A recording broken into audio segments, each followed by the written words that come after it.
Hi అండి, welcome back to Sreeja vlogs. ఈరోజు Sunday అండి, సండే వ్లాగ్ ఇది. ఈరోజు మార్నింగ్ లేచి కళ్ళాపేసి ముగ్గురు అయితే పెట్టేసుకున్నాము. ఈరోజు సండే కదా, ప్రేయర్కి వెళ్ళాలి, పనులన్నీ హడావుడిగా ఉంటాయి. పొద్దున్నే లేచి కళ్ళాపేసి ముగ్గు పెట్టేసుకొని పనంతా తొందరగా పూర్తి చేసుకొని మేము ప్రేయర్కి అయితే వెళ్తాము. ఆల్రెడీ మా అమ్మ బియ్యం అయితే కడుగు పెట్టేసింది. ఇప్పుడు నేను స్టవ్ మీద పెట్టి అమ్మ అయితే బట్టలు పెడుతుంది. ఇంకా నైట్ మిగిలిన కర్రీలు రైస్ మొత్తం పక్కకు తీసి బయటకైతే గిన్నెలు అయితే ఇచ్చేసాను. ఇంకా అంతే, వ్లాగ్ కంటిన్యూగా చూడండి, కుకింగ్ ప్రాసెస్ మొత్తం ఉంటుంది. ఇప్పుడు బియ్యం నాని కదా, స్టవ్ మీద అయితే పెట్టేశాను అన్నం ఉడకడానికి. చాలా మంది ఇప్పుడు అంటున్నారు కదా, గ్యాస్ బుక్ అవ్వదు, గ్యాస్ కొరత వస్తుంది అని. అది ఎంతవరకు నిజమో కామెంట్ చేయండి. నార్మల్గా మేము ఇప్పుడైనా కాదు, ఎప్పుడు రైస్ నానబెట్టే వండుకుంటాం, అప్పుడు తొందరగా ఉడుకుద్దని మేమైతే నమ్ముతాము. చూడండి ఎలా వెళ్తున్నాడు మా బొడ్డోడు. అసలు నేను వీడియో తీసుకున్నప్పుడే వీళ్ళు లేచిపోతాడు, వీడియో తీసుకున్నప్పుడే మాట్లాడతాడు, నాతో పాటు వీడు కూడా వాయిస్ అవుతాడు. ఆల్రెడీ అన్నం పెట్టేసాను అన్నాను కదా, అన్నం కుక్ అయ్యేసరికి కట్ చేసి పెట్టేసుకుంటే కర్రీ కూడా పెట్టేస్తాను. అందుకనే మా నాన్న తెచ్చిన మీట్ అయితే కట్ చేసి పెట్టుకుంటున్నాను.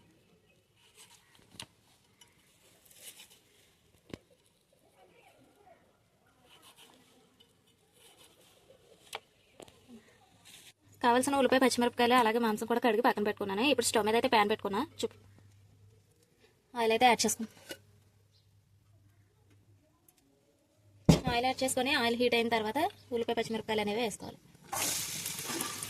వేసుకొని ఇవి గోల్డెన్ బ్రౌనిష్ కలర్ వచ్చే వరకు బాగా ఫ్రై చేసుకోవాలి. ఆనియన్స్ ఈ విధంగా మెత్తబడిన తర్వాత మనం నీట్గా కడిగి పెట్టుకున్న మీట్ కూడా వాటర్ ఏమీ లేకుండా గట్టిగా పిండుకొని ఇందులో యాడ్ చేసుకోవాలి. ఒకవైపు పాలు కూడా మరిగించుకుంటున్నాను.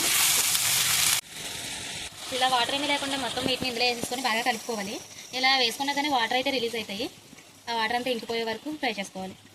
ఇక్కడ నేను వంట చేస్తుంటే మేము బయట గిన్నెలు అయితే బయట పని మేము చేస్తుంది, లోపల పని నేను చేస్తాను. ఈరోజు సండే కదా, మేము ప్రేయర్కి వెళ్ళి వచ్చేసరికి 1:30 అలా అయిపోయింది. వచ్చాక కుక్ చేసుకొని తినాలంటే చాలా టైం పట్టింది కాబట్టి మేము మార్నింగే కుక్ చేసుకొని వెళ్తాము. ఇలా బాగా ఫ్రై చేసుకోవాలి. ఈ విధంగా మూత పెట్టేసి లో ఫ్లేమ్లో కుక్ చేసుకుంటే బాగుంటుంది. అదైతే కుక్ అయ్యేలోపు నేను అల్లం పేస్ట్ అయితే కొట్టుకుంటున్నాను.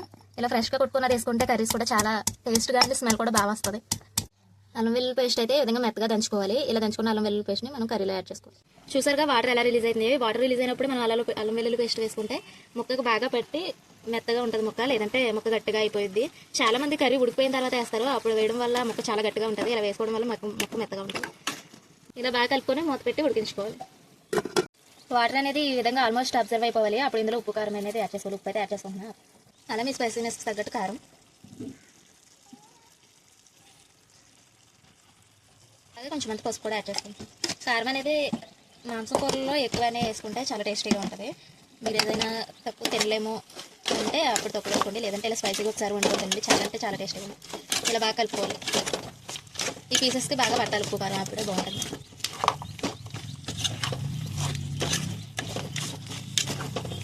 చూసారు కదా, ఆయిల్ అనేది పైకి తేలింది. కర్రీ ఆల్మోస్ట్ కుక్ అయిపోయినట్టుంది కదా. ఇప్పుడు ఈ టైంలో వాటర్ అనేది యాడ్ చేసుకోవాలి. ఉప్పు కారం వేసాక ఒక 5 minutes అలా ఉంచుకుంటే మొక్కకు బాగా పట్టింది. ఇప్పుడు వాటర్ యాడ్ చేసుకోండి. మీ కర్రీకి సరిపడు, మీకు పులుసులా కావాలంటే పులుసు, లేదంటే ఈగురు. మాంసం కూరలు ఎప్పుడు ఈగురులా ఉంటే చాలా టేస్ట్గా ఉంటుంది. పులుసు అయితే అంత బాగోదు. నేను సరిపడాను వాటర్ అనేది యాడ్ చేసుకున్నాను. ఇప్పుడు మూత పెట్టి కుక్ చేసుకోవడం. కర్రీ అయితే ఈ విధంగా కుక్ అవ్వాలి. ఈ విధంగా కుక్ అయిన తర్వాత ఫ్రెష్గా ఉన్న కొత్తిమీర అయితే యాడ్ చేసుకుంటున్నాను. ఇలా యాడ్ చేసుకుని దించేసుకుంటే మన యమ్మీ అండ్ టేస్టీ కర్రీ అయితే రెడీ అయిపోతుంది. అలాగే ఒక పక్క బజ్జీలు కూడా వేస్తున్నాను, రవ్వ బజ్జీ అయితే వేస్తున్నాను.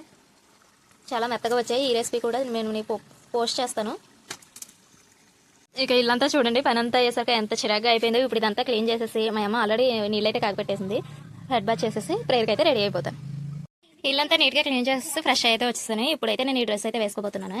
ఈ డ్రెస్ 3 piece సెట్ అనమాట, మీషోలోనే తీసుకున్నాను.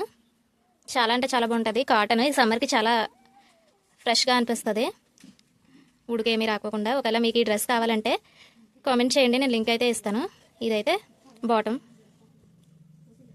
చున్నీ కూడా కాటన్లోనే వచ్చింది, చాలా బాగుంటుంది. ఒకవేళ మీకు ఈ డ్రెస్ కనుక నచ్చితే, ఇది వచ్చేసి టాపు, చున్నీ, అలాగే ప్యాంటు.